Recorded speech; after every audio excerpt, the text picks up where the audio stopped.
नमस्कार, स्वागत है आपका इस समाचार बुलेटिन में। मैं हूं निखिल सिंह और शुरुआत हेडलाइंस के साथ। अंतर्राष्ट्रीय अंतरिक्ष स्टेशन पर 18 दिन रहने के बाद भारतीय अंतरिक्ष यात्री शुभांशु शुक्ला धरती पर लौटने के लिए रवाना। अंतर्राष्ट्रीय स्पेस स्टेशन से अलग हुआ ड्रैगन स्पेसक्राफ्ट। मंगलवार को उनका स्पेसक्राफ्ट कैलिफोर्निया तट के पास समुद्र में उतरेगा। ओडिशा के 2 दिवसीय दौरे पर राष्ट्रपति द्रौपदी मुर्मू थोड़ी देर में भुवनेश्वर स्थित अखिल भारतीय आयुर्विज्ञान संस्थान के 5वें दीक्षांत समारोह में होंगी शामिल।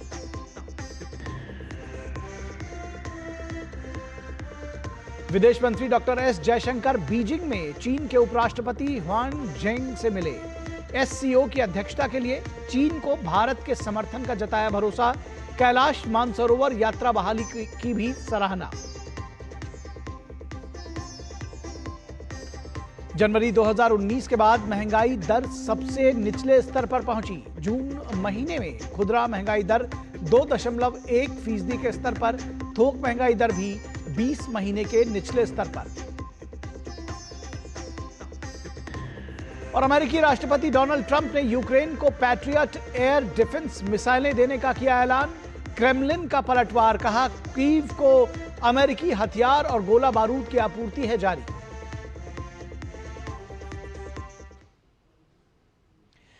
अंतर्राष्ट्रीय अंतरिक्ष स्टेशन में 18 दिन बिताने के बाद भारतीय अंतरिक्ष यात्री शुभांशु शुक्ला धरती पर वापसी की यात्रा उन्होंने शुरू कर दी है। एक्सियोम 4 मिशन के तहत उनके 3 अन्य सहयोगी अंतरिक्ष यात्री भी शुभांशु के साथ ही धरती पर वापसी कर रहे हैं। करीब 22.5 यानी 22.5 घंटे की यात्रा के बाद चालक दल के कैलिफोर्निया तट पर भारतीय समय के अनुसार मंगलवार को दोपहर बाद 3 बजे के करीब उतरने की उम्मीद है। राकेश शर्मा की 1984 की यात्रा के बाद शुभांशु शुक्ला स्पेस की यात्रा करने वाले दूसरे भारतीय अंतरिक्ष यात्री हैं। और भारतीय वायुसेना के ग्रुप कैप्टन और अंतरिक्ष यात्री शुभांशु शुक्ला 18 दिन बाद अंतर्राष्ट्रीय अंतरिक्ष स्टेशन से वापसी कर रहे हैं। शुभांशु एक्सियोम 4 मिशन पूरा करने के बाद साथियों के साथ धरती पर वापस लौटेंगे। उनके माता पिता ने भोलेनाथ से उनके सकुशल धरती पर उतरने की प्रार्थना की। शुभांशु शुक्ला के पिता शंभू दयाल शुक्ला और मां आशा शुक्ला बेसब्री से बेटे के लौटने का इंतजार कर रही हैं। हमारे संवाददाता से बातचीत में पिता ने कहा कि हम काफी उत्साहित हैं, बेटे के स्वागत के लिए तैयार हैं। आज शुभांशु की धरती वापसी हो रही है अंतरिक्ष से और पूरी निगाहें पूरी दुनिया की इसको लेकर बनी हुई हैं। हमारे साथ शुभांशु के परिजन मौजूद हैं। आइए जानते हैं क्या कुछ सोच रहे हैं और इस घड़ी का, इस पल का किस कदर इंतजार कर रहे हैं। आज शुभांशु लौट रहे हैं अंतरिक्ष स्पेस स्टेशन से, कैसा लग रहा है? बहुत अच्छा लग रहा है। हम लोगों को तो बड़ी खुशी है कि मेरा बेटा जो है मिशन पूरा करके वापस हो रहा। ये हमारे लिए बड़ी गौरव की बात है और मिशन भी उसका अच्छी तरह सक्सेस रहा है, तो ये हमारे लिए बड़ी गौरव की बात है कि बेटा मिशन पूरा करके धरती पर वापस आ रहा है। हम तो बस वेट कर रहे हैं कि कल किसी तरह लैंडिंग हो उनकी और सकुशल वो वापस आ जाएं। बस हम ईश्वर से यही प्रार्थना करते हैं। जब स्पेस स्टेशन पे वो थे, आप लोगों से भी उनकी बात हुई, तमाम सारे अनुभव भी उन्होंने साझा किए आपसे? हाँ, नहीं, अनुभव उन्होंने पूरा साझा किया, सभी बताया उसके स्पेस के अंदर कैसे रहते हैं, कहाँ पर लैब है और जहाँ पर सोते हैं कैसे सोते हैं, बेल्ट बांध कर वगैरह जो है वो अपने को बांध लेते हैं। रात में खड़े होकर सो जाएं या कहीं भी सो जाएं, उसको कोई फ़र्क नहीं पड़ता उनको। और वहाँ से हम लोगों को पृथ्वी का भी दिखाया कि पृथ्वी कैसी लगती है, समुद्र का रंग कैसा होता है, पहाड़ के रंग कैसे होते हैं, सब कुछ साफ साफ दिखाया। सनराइज़ भी दिखाया। बहुत अच्छा लगा उससे बात करके, उसको देखकर जो है हमको लगा कि ये नई दुनिया के जैसे ही होता है। शुभांशु की ये यात्रा स्पेस साइंस में रुचि रखने वालों के लिए एक बहुत बड़ी चीज़ है, मील का पत्थर साबित होगी आने वाले समय के लिए। जो नए लोग हैं, जो करना चाहते हैं, जो अदर साइंटिस्ट हैं और विज्ञान में भी एक कदम आगे बढ़ा है भारत। नहीं, भारत अब इधर जो है प्रयास इधर काफ़ी समय से, मतलब करीब 8-10 साल से इस बारे में बहुत ही जो है प्रयास किया है। माननीय प्रधानमंत्री जी की हम तो यही कहेंगे कि माननीय प्रधानमंत्री जी के प्रयासों से ही ये संभव हो रहा है। और जो हुआ है इसके पहले भी कभी मतलब इस पर ध्यान नहीं दिया गया था। मतलब ये माननीय प्रधानमंत्री जी के प्रयास से ही नासा के द्वारा ये कंबाइंड जो है मिशन जो गया है, इसमें हमारा बेटा गया, तो ये उन्हीं के प्रयास से है। माता जी, इंतजार है, पूरे देश को इंतजार है, आपको भी अब बस निकलने ही वाले हैं। हाँ, इंतजार है बहुत ज़ोरों से, ज़बरदस्त। हम भी इंतजार कर रहे हैं, देश तो इंतजार कर ही रहा है, और हमको तो सबसे ज़्यादा इंतजार है कि हम अपने बच्चे से कब मिलें, कितनी जल्दी मिलें। वहाँ से भी उन्होंने आपसे बात की जब अपने मिशन पे गए, क्या कुछ कहा, कितना भावनात्मक था? भावनात्मक कुछ नहीं, सब उसने, वो तो हमेशा हंसता मुस्कुराता रहता, हंस हंस के उसने सब चीज़ें वहाँ की बताई कि ऐसा है, मतलब यहाँ पर सब बहुत बढ़िया है, यहाँ से अच्छा लग रहा है। बहुत सारे नज़ारे, धरती की खूबसूरती सब दिखाई उसने ऊपर से हमको, सूर्योदय भी दिखाया, सब चीज़ दिखाया वहाँ से, और बहुत बहुत खुश था वो कि मैं यहाँ पे बहुत खुश हूँ। बस हम लोग, आप लोग अपनी सेहत का ध्यान रखिए, और हम लोग आते हैं जल्दी, आपसे मिलते हैं आके। कैमरामैन विवेक के साथ विकास सिंह, डीडी न्यूज़, लखनऊ। और चंद्रयान 3 के 2 साल पूरे होने पर स्पेस इंडिया के खगोल शास्त्री और शिक्षक ध्रुव मीणा ने प्रसन्नता व्यक्त की है। ध्रुव मीणा ने कहा कि चंद्रयान 3 ने दृढ़ता के महत्व को उजागर किया। चंद्रयान 3 की सफलता ने नए वैज्ञानिक अनुसंधान के लिए द्वार खोल दिए हैं। दिन भारत के अंतरिक्ष इतिहास के लिए बेहद खास है, क्योंकि आज से ठीक 2 साल पहले 14 जुलाई 2023 को भारत ने चंद्रमा की ओर एक ऐसा कदम बढ़ाया जिसने पूरे देश को गौरवान्वित कर दिया, और यह था चंद्रयान 3 का लॉन्च। इस मिशन का मुख्य उद्देश्य था चंद्रमा की सतह पर सुरक्षित एवं सटीक सॉफ्ट लैंडिंग करना और वहां कुछ वैज्ञानिक परीक्षणों को अंजाम देना। चंद्रयान 3 केवल एक वैज्ञानिक उपलब्धि नहीं था, बल्कि ये भारत की आत्मनिर्भरता, तकनीकी क्षमता एवं संकल्प शक्ति का प्रतीक था। इस मिशन ने हमें यह सिखाया कि अगर इरादे मजबूत हो तो असफलता के बाद भी सफलता पाई जा सकती है। और महंगाई के मोर्चे पर अच्छी खबर है। सरकार की ओर से जारी किए गए ताजा आंकड़ों के मुताबिक थोक महंगाई जून में सालाना आधार पर घटकर 0.13% रह गई है। यह अक्टूबर 2023 के बाद से थोक महंगाई की सबसे कम दर है। इससे पहले मई में थोक महंगाई दर 14 महीने के निचले स्तर पर 0.39% पर आ गई थी, जबकि पिछले साल जून में यह 3.43% पर रही थी। सीधे तौर पर कहा जा सकता है कि जून में पिछले साल की समान अवधि के मुकाबले थोक महंगाई दर में 90% से ज्यादा की गिरावट आई है। उद्योग मंत्रालय ने बताया है कि जून 2025 में महंगाई दर में कमी आने की मुख्य वजह crude petroleum, natural gas, mineral oil और बेसिक मेटल्स की मैन्युफैक्चरिंग सस्ती होने से यह गिरावट आई है। इसके अलावा खाने पीने की चीज़ों की कीमतें भी कम हुई हैं। थोक मूल्य सूचकांक के आंकड़ों के मुताबिक जून में खाद्य वस्तुओं की कीमतों में 3.75% की गिरावट आई है, जबकि इसमें मई में 1.56% की गिरावट आई थी। सब्जियों की कीमतों में भी भारी गिरावट दर्ज की गई है। जून में सब्जियों की कीमतों में 22.65% की गिरावट दर्ज की गई, जबकि मई में ये 21.62% थी। मैन्युफैक्चरिंग प्रोडक्ट के मामले में थोक महंगाई दर इस साल जून में 1.97% रही, जबकि मई में ये 2.04% थी। और जून में खुदरा मुद्रास्फीति 6 साल के निचले स्तर 2.10 पर पहुंच गई। सरकार की ओर से सोमवार को इससे जुड़े आंकड़े साझा किए गए।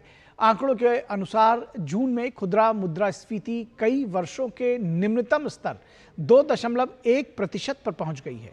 खुदरा मुद्रास्फीति जून में 6 साल से अधिक के निचले स्तर 2.1% पर आ गई। मुख्य कारण सब्जियों, दालों, मांस और दूध सहित खाद्य वस्तुओं की कीमतों में नरमी है।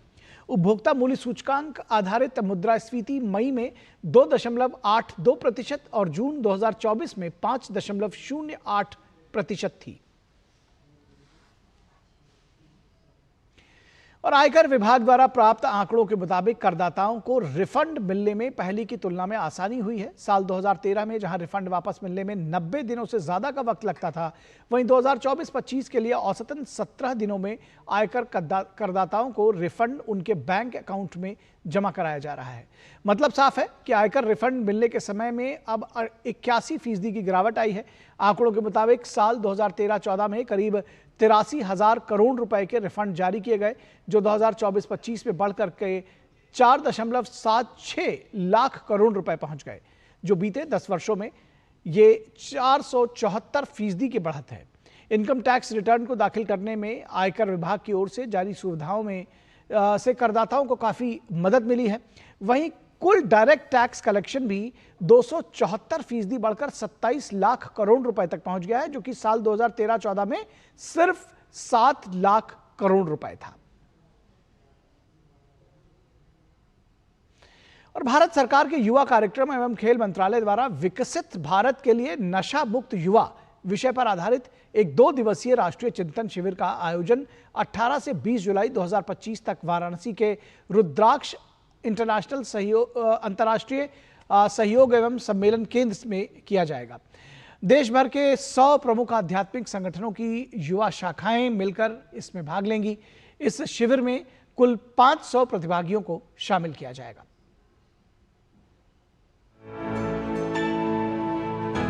आस्था की नगरी बनारस, जहां देश के कोने कोने से श्रद्धालु आस्था की डुबकी लगाने आते हैं। अब इस आस्था की नगरी से ड्रग्स मुक्त युवा फॉर विकसित भारत की शुरुआत की जा रही है। भारत सरकार के युवा कार्यक्रम एवं खेल मंत्रालय द्वारा विकसित भारत के लिए नशा मुक्त युवा विषय पर आधारित एक 2 दिवसीय राष्ट्रीय चिंतन शिविर का आयोजन 18 से 20 जुलाई 2025 तक वाराणसी के रुद्राक्ष अंतर्राष्ट्रीय सहयोग एवं सम्मेलन केंद्र में किया जाएगा। गंगा तट और काशी के पवित्र घाटों की आध्यात्मिक पृष्ठभूमि इस शिविर को एक ऐतिहासिक और प्रेरणादायक स्वरूप प्रदान करेगी। इस शिविर का उद्देश्य भारत को नशा मुक्त बनाने की दिशा में युवाओं की अगुवाई में एक राष्ट्रीय रणनीति तैयार करना है। 2047 के लक्ष्य को लेके देश के युवा कैसे व्यसन से मुक्त हो, कैसे डी एडिक्शन अभियान के साथ जुड़े, उसके लिए स्कूल, कॉलेज या तो जहां भी युवा है वहां जिस प्लेटफॉर्म उसमें उपयुक्त है, सभी प्लेटफॉर्म का यूज करके एक बड़ा अभियान चालू करना है। ये अभियान को आकार देने के लिए वाराणसी में युवा स्पिरिचुअल समिट यानी कि नशा मुक्त युवा फॉर विकसित भारत का आयोजन करा गया है। इस अभियान में स्वास्थ्य मंत्रालय, सामाजिक न्याय मंत्रालय, संस्कृति मंत्रालय, नारकोटिक्स कंट्रोल ब्यूरो, राष्ट्रीय विधिक सेवा प्राधिकरण और देश भर के 100 प्रमुख आध्यात्मिक संगठनों की युवा शाखाएं मिलकर भाग लेंगी। इस शिविर में कुल 500 प्रतिभागियों को शामिल किया जाएगा। शिविर के मुख्य उद्देश्य: काशी घोषणा पत्र को औपचारिक रूप से अपनाना, जिसमें स्थानीय निकायों, शैक्षणिक संस्थानों और सहकारी समितियों की भूमिका रेखांकित की जाएगी। सरकार और आध्यात्मिक संगठनों के बीच युवाओं के कल्याण के लिए सशक्त साझेदारी स्थापित करना, 1 वर्ष की ठोस कार्य योजना तैयार करना, जिससे नशा मुक्ति अभियान को जमीनी स्तर पर प्रभावी ढंग से लागू किया जा सके। युवाओं के सुझावों के आधार पर घोषणा पत्र के लिए एक प्रभावशाली टैगलाइन तैयार की जाएगी, जो उनके दृष्टिकोण और संकल्प को दर्शाएगी। कार्यक्रम की संरचना एवं प्रारूप कुछ इस प्रकार होंगे। 18 से 20 जुलाई 2025 वाराणसी। 2 दिन में कुल 4 विषयगत सत्र होंगे, जिनमें प्रत्येक सत्र की अवधि लगभग 90 मिनट होगी। 20 से 30 मिनट विशेषज्ञ वक्ताओं की प्रस्तुति की जाएगी। 30 से 40 मिनट युवा नेताओं के साथ पैनल पर चर्चा का आयोजन होगा। 10 से 15 मिनट प्रश्नोत्तरी एवं सुझाव सत्र का आयोजन किया जाएगा। प्रतिभागियों की बात करें तो इस शिविर में देश भर के 100 आध्यात्मिक संगठनों की युवा शाखाओं से प्रत्येक संगठन के 5 प्रतिनिधि शामिल होंगे। कुल प्रतिभागियों की संख्या 500 होगी। इस चिंतन शिविर का समापन एक काशी घोषणा पत्र के साथ किया जाएगा, जो देश में नशा मुक्त अभियान के लिए एक दिशा निर्देशक दस्तावेज के रूप में कार्य करेगा। नशा मुक्त युवा फॉर विकसित भारत समिट की शुरुआत होने जा रही है और इस समिट का मकसद है कि युवाओं को नशे की लत से दूर रखना। और इस समिट में लगभग 100 स्पिरिचुअल ऑर्गेनाइजेशन के 5 प्रतिनिधि जो हैं वो शिरकत करेंगे, यानी कुल 500 प्रतिभागी इसमें शामिल होंगे, ताकि इस मैसेज को देश के कोने कोने तक पहुंचाया जा सके और युवाओं को जो नशे की लत है उससे बाहर निकाला जा सके। कैमरा विनोद के साथ मैं मुकेश शुक्ला, डीडी न्यूज़ दिल्ली। और गौतम बुद्ध नगर जिले के उच्च प्राथमिक विद्यालय परथला खंजरपुर में स्वच्छता पखवाड़ा का आयोजन किया गया। स्वयंसेवी संस्था बिश्नौली सर्वोदय ग्रामोद्योग सेवा संस्थान की तरफ से आयोजित इस कार्यक्रम में स्कूली बच्चों को स्वच्छता के फायदे बताए गए। साथ ही स्वच्छता को दिनचर्या का हिस्सा बनाने के लिए प्रेरित भी किया गया। देखिए धीरज कुमार की ये विशेष रिपोर्ट।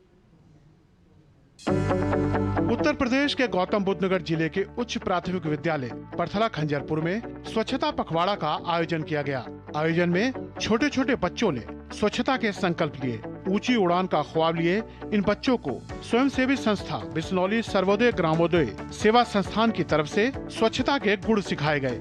संदेश था, ये बच्चे अपने घर, पड़ोस और गाँव में स्वच्छता के शंखनाद को पहुँचाएंगे। स्वच्छता के इस मुहिम में बिश्नौली सर्वोदय को भारत पेट्रोलियम कॉर्पोरेशन लिमिटेड का सौजन्य मिला। परथला गांव में कॉम्पोजिट स्कूल के बच्चों को स्वच्छता के बारे में अवगत कराया है। भारत पेट्रोलियम के साथ मिलके बिश्नौली सर्वोदय ग्रामोद्योग सेवा संस्थान ने इसको अग्रसर करने के लिए ये कदम उठाया है और स्वच्छता पखवाड़ा में पहल की है। बच्चों के सपनों को उड़ान देने जिलाधिकारी पहुंचे। बच्चों को स्वच्छता के फायदे गिनाए। शिक्षा, स्वास्थ्य के साथ देश की 11 साल की स्वच्छ भारत अभियान की उपलब्धियों को समझाया। मौके पर बच्चों को पढ़ाई और ग्रामीणों के बीच स्वच्छता किट भी बांटे गए। स्वच्छता को जब तक हम अपने घर के अंदर और घर के बाहर हर जगह पे अपनी जीवन शैली का हिस्सा नहीं बनाएंगे, तब तक हमें परफेक्शन का टारगेट नहीं अचीव कर सकते हैं। तो इसीलिए इस पखवाड़े में हम लोग न केवल बच्चों को बल्कि उनकी फैमिली को, उनके फ्रेंड को, सबको एम्पावर कर रहे हैं, उनको ट्रेन भी कर रहे हैं कि अपना ध्यान रखें, स्वच्छता का ध्यान रखें और खुद भी स्वच्छ रहें, आसपास के परिवेश को भी स्वच्छ रखें, जिससे कि उनका स्वास्थ्य अच्छा रहे। और इसी से हमारे जो माननीय प्रधानमंत्री जी का विकसित भारत का जो विजन है वो साकार होगा। स्वच्छता पखवाड़ा की इस मुहिम में स्कूली शिक्षकों ने बढ़ चढ़कर हिस्सा लिया। बच्चों में आत्मविश्वास जगाने और स्वच्छ जीवन से स्वस्थ जीवन की सीख बच्चों को दी। हमारे स्कूल में भी 1 से लेकर 15 जुलाई तक स्वच्छता पखवाड़ा चल रहा है। उसके लिए हम सभी बच्चों को रोज यही बताते हैं कि आप सबसे पहले उठें, स्वच्छ जाएं, स्वच्छ जाके ब्रश करें, नहाएं, उसके बाद अपना स्वस्थ रहें। स्वस्थ रहकर ही जो स्वस्थ शरीर में ही स्वस्थ मस्तिष्क का विकास होता है। ग्रामीण अंचलों में स्वच्छता और महिला सशक्तिकरण को मजबूती देने में बिश्नौली सर्वोदय ग्रामोदय सेवा संस्थान ने भरपूर कोशिश की है। खासकर स्कूली बच्चों और महिलाओं के साथ संवाद के जरिए जागरूकता अभियान को गति दी गई। गौतम बुद्ध नगर से डीडी न्यूज के लिए धीरज कुमार की रिपोर्ट। और नई दिल्ली के अखिल भारतीय आयुर्वेद संस्थान में शल्याकॉन 2025 का शुभारंभ किया गया। ये 3 दिवसीय राष्ट्रीय सम्मेलन सुश्रुत जयंती के अवसर पर आयोजित की गई है। सम्मेलन का उद्घाटन केंद्रीय आयुष मंत्री प्रताप राव जाधव ने किया। इस मौके पर उन्होंने कहा कि आयुर्वेद में अनुसंधान को बढ़ावा देना समय की जरूरत है। उन्होंने कहा कि सरकार ने पहले ही आयुर्वेद चिकित्सकों को 39 प्रकार की शल्य क्रियाएं करने की अनुमति दी है। इस सम्मेलन में देश और दुनिया भर के 500 से अधिक विशेषज्ञों, सर्जन्स और शोधकर्ताओं ने हिस्सा लिया। सम्मेलन में live surgery, demo poster presentation और पैनल चर्चाओं का आयोजन किया गया। इस मौके पर सबसे अच्छे सर्जन को सम्मानित भी किया गया।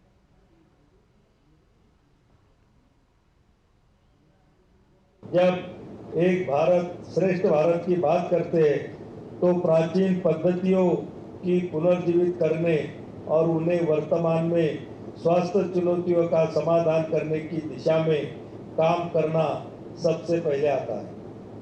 हमारे आदरणीय प्रधानमंत्री श्री नरेंद्र मोदी जी का विजन है कि अनुसंधान को बढ़ावा देना हमारी सर्वोच्च प्राथमिकता होनी चाहिए।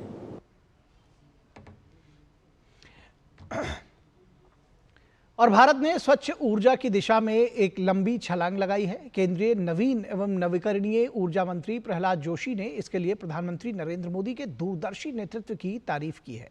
उन्होंने सोशल मीडिया साइट एक्स पर अपने पोस्ट में लिखा कि भारत के लिए ऐतिहासिक हरित छलांग। भारत ने 2030 के लक्ष्य से 5 साल पहले ही 50% गैर जीवाश्म ईंधन क्षमता हासिल कर ली है।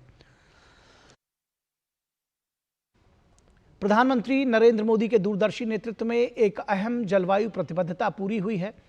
भारत की कुल स्थापित बिजली क्षमता अब 484.8 गीगावाट है, जिसमें से 242.8 गीगावाट गैर जीवाश्म ईंधन स्रोतों से आती है, जो हमारी हरित प्रगति का एक सशक्त प्रमाण है। ये सिर्फ एक मील का पत्थर नहीं है, बल्कि 2047 तक एक हरित और स्वच्छ भारत की दिशा में एक बड़ा कदम है। और लाखों का व्हाइट अकाउंट में डालेंगे और बदले में करोड़ों का कैश ले जाइए। जी हां, सुनकर हैरानी तो जरूर ही होगी। और इसी तरह पैसे को 2 गुना और 3 गुना करने का लालच देकर लोगों की मेहनत के पैसे उड़ा ले जाते थे ये ठग जिनकी हम बात कर रहे हैं। दिल्ली के चितरंजन पार्क में लुभावने ऑफर देकर एक गैंग ने दिल्ली में कई लोगों को अपना शिकार बनाया और उनके साथ करोड़ों रुपए की ठगी कर डाली। दक्षिण जिला की स्पेशल टास्क टीम ने एक ऐसे ही गिरोह का भंडाफोड़ किया है, जो लोगों को नगद के बहाने ठगता था और कहता था कि वो नगद बदल देगा और उसके बदले में ज्यादा पैसा देगा। इस मामले में टीम ने 4 ठगों को गिरफ्तार किया है। इनके पास से करोड़ों रुपए के मनोरंजन बैंक के नकली नोट, एक कैश काउंटिंग मशीन, 7.5 लाख नगद, 4.50 लाख बैंक में फ्रीज राशि यानी 4.5 लाख रुपए बैंक में फ्रीज राशि और अन्य आपत्तिजनक सामग्री बरामद की गई है। दक्षिण दिल्ली के डीसीपी अंकित चौहान से हमारे संवाददाता मुकेश शुक्ला ने विशेष बातचीत की। साउथ दिल्ली की टीम ने एक अच्छा केस वर्कआउट किया है, जो कि पैसे 2 गुना 3 गुना करने का लालच देके आम लोगों को अपनी ठगी का शिकार करते हैं। इस पर बात करेंगे डीसीपी अंकित चौहान जी से। सर, क्या पूरा मामला है, किस तरह से ये लोगों को टारगेट करते थे और कैसे बेवकूफ़ बना लेते थे? हमारे पास सीआर पार्क में कंप्लेंट आती है कि एक लैंडलॉर्ड कहता है कि उसके यहाँ कोई टेनेंट रहे थे 3 दिन पहले और वो 3 दिन में घर छोड़ के चले गए। जब वो जाके लैंडलॉर्ड देखता है तो मालूम चलता है वहाँ पे एक बक्सा रखा है जिसमें थर्मोकोल भरा हुआ है और साथ ही साथ दूसरे कमरे और इस कमरे के बीच में एक होल बना हुआ है। ये मिस्ट्री जब हमारी स्पेशल स्टाफ की टीम लगती है तब सुलझती है। ऐसे मालूम चलता है कि यहाँ पे जो लोग टेनेंट बन के आए थे उन लोगों ने लोगों को ल्योर किया कि आपको हम बैंक से ट्रांसफ़र करिए, आप अगर आप सपोज़ कीजिए 10 रुपये ट्रांसफ़र करते हैं, आपको 30 रुपये उसके बदले कैश में देंगे। 3 गुने का प्रॉमिस किया तो लोगों को यहाँ पे लाए। कंप्लेंट मिला इस कंपनी ने, इस कंप्लेंट को 40 लाख रुपये उसने अपने अकाउंट में ट्रांसफ़र कराए और उसको 1 करोड़ 20 लाख रुपये के नकली नोट पकड़ा दिए।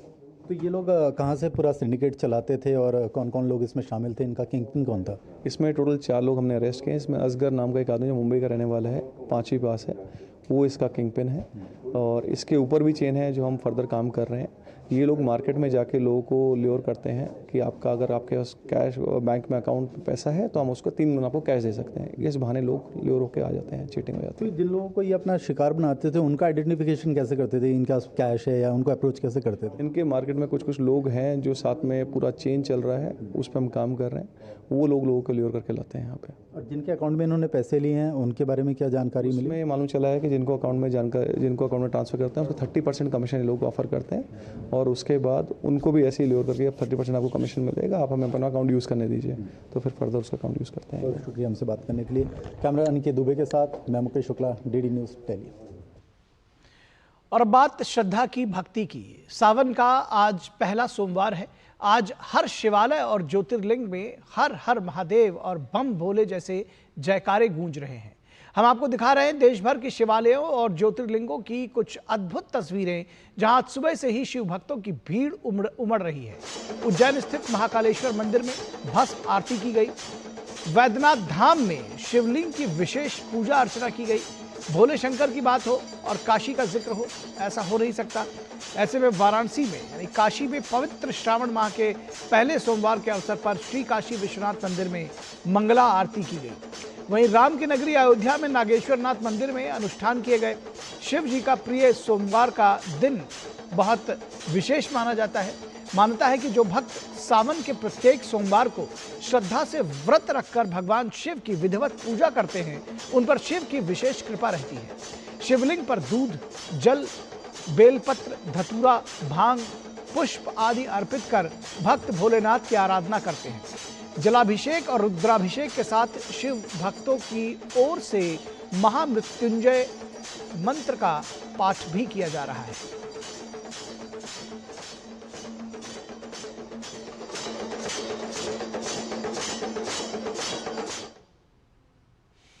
और सावन का पहला सोमवार आज संपूर्ण देश में श्रद्धा, भक्ति और उल्लास के साथ मनाया जा रहा है। भोलेनाथ के भक्त सुबह ब्रह्म मुहूर्त से ही मंदिरों की ओर उमड़ पड़े हैं।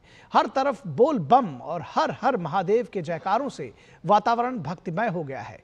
शिवालयों में विशेष सजावट की गई है और श्रद्धालु शिवलिंग पर गंगा जल, बेलपत्र, दूध, धतूरा और भांग अर्पित कर रहे हैं। इस कड़ी में गाजियाबाद स्थित प्रसिद्ध दूधेश्वर नाथ मंदिर में भी आज सुबह से ही भक्तों का तांता लगा हुआ है। लोग दूर दूर से कांवड़ लाकर भोलेनाथ का जलाभिषेक कर रहे हैं।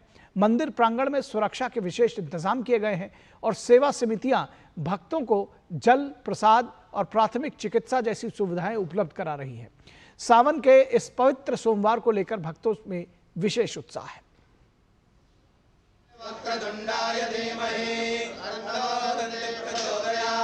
अभी हम दूधेश्वर महादेव के गर्भगृह में हैं और अभी हमारे साथ यहाँ के महंत जी हैं। पहला सोमवार है, इसका क्या महत्व है और अगर हम दूधेश्वर महादेव के बारे में पूछना चाहें तो क्या? दूधेश्वर भगवान का आप देखिए कि एक हिरण्य गर्भ में शिवलिंग है। हिरण्य गर्भ के रूप में यहाँ पर जो है रावण के पिता विश्वश्रवा ने इस लिंग को स्थापना किया था और यहाँ पर प्राचीन समय में बहुत बड़ा टीला बन गया था। तो यहाँ पर गाय आती थी कैला गांव की, सोते ही यहाँ आके दूध अपना आप निकल जाता था। तो दूधेश्वर, दूध से प्रसन्न वाला ईश्वर दूधेश्वर, इस रूप में ये प्रसिद्ध हुए। यहाँ पर सावन के प्रथम सोमवार में लाखों लोग आते हैं और यहाँ आके पूजा करते हैं। सावन के प्रथम सोमवार का मैं चाहूँगी हमारे दर्शकों को संक्षिप्त में थोड़ा सा बताएं कि क्या महत्व। 40 दिन के लिए यहाँ पूजा करने का परंपरा है। एक परिवार के लोग जैसे आते हैं, सुबह समय में भगवान को जलाभिषेक करते हैं, शाम को एक दिया जलाते हैं, अपनी मनोकामना जो भी होती है उनको पूरा करने के लिए भगवान का, शिव का पूजन करते हैं।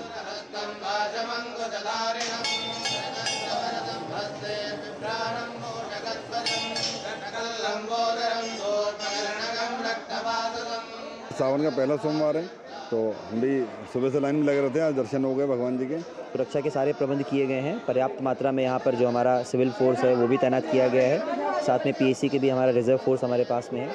ड्रोन से भी सर्विलांस किया जा रहा है। पिता अपने बच्चों को कांधे पर बिठाकर महादेव के दर्शन करा रहे हैं, उनका आशीर्वाद दिलवा रहे हैं। कब से लाइन में लगे हैं? करीब 1.5 घंटे हो गया। 1.5 घंटे लाइन में, 1.5 घंटे के आसपास हो गया है। कैसा अनुभव है आज का आपका? सावन का पहला मास है। भगवान शिव की आराधना है, श्रद्धा स्वभाव सभी का बहुत अच्छी है। प्रशासन ने अपने पूरी मेहनत से अपना काम कर रहे हैं बेचारे। बहुत अच्छा है, बहुत अच्छा सहयोग है। कहते हैं कि महादेव को कुछ नहीं चाहिए, सिर्फ श्रद्धा के सुमन और एक जल के लोटे से प्रसन्न होने वाले भोले बाबा को आज उनके भक्तगण प्रसन्न करने के लिए लंबी लाइन से गुजरते हुए जयकारा भोले बाबा का लगाते हुए अंदर जा रहे हैं। सावन का पहला सोमवार है और प्रत्येक श्रद्धालु की यही कामना है कि उसकी सभी मनोकामनाएं महादेव बाबा पूर्ण करें। कैमरा पर्सन मोंटी के साथ मैं डॉक्टर सोयश शर्मा, डीडी न्यूज के लिए गाजियाबाद। तो शिव भक्तों का आज तांता लगा हुआ है और कहा भी जाता है कि करता करे न कर सके, शिव करे सो होए, और 3 लोक नवखंड में शिव से बड़ा न कोई। इस बुलेटिन में बस इतना ही। इजाजत दीजिए, नमस्कार।